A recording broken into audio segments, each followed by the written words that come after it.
The hidden power of vulnerability. Why nude art makes people uncomfortable.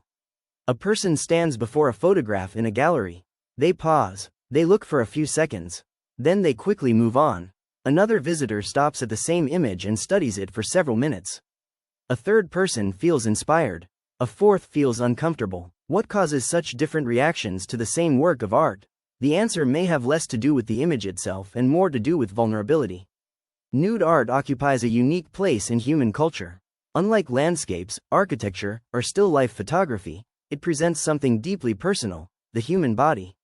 And with that comes a sense of exposure. For many viewers, nudity is not merely a visual experience. It carries emotional, cultural, and psychological associations formed over an entire lifetime. Every society develops its own attitudes toward the body. Some cultures view nudity as natural. Others treat it as something private. Most people grow up absorbing these values without even realizing it. As a result, when they encounter nude art, they bring those beliefs with them. But there is another layer to the story. Nude art often confronts viewers with vulnerability. Clothing does more than cover the body. It communicates status, profession, personality, and identity. When those layers are removed, something different emerges.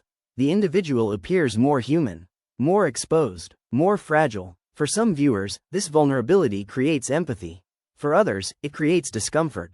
Psychologists have long observed that people often avoid situations that force them to confront aspects of themselves they would rather ignore.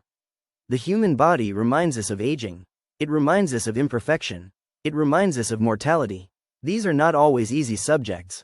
Yet many artists intentionally explore them. Rather than presenting idealized fantasies, they use the body to examine authenticity and human experience.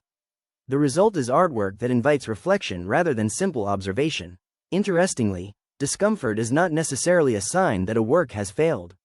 In some cases, it may indicate the opposite. Throughout history, many influential artworks challenged audiences. They questioned assumptions. They encouraged discussion. They pushed viewers beyond familiar ways of thinking. Nude art often performs a similar function. It asks people to consider why they react the way they do.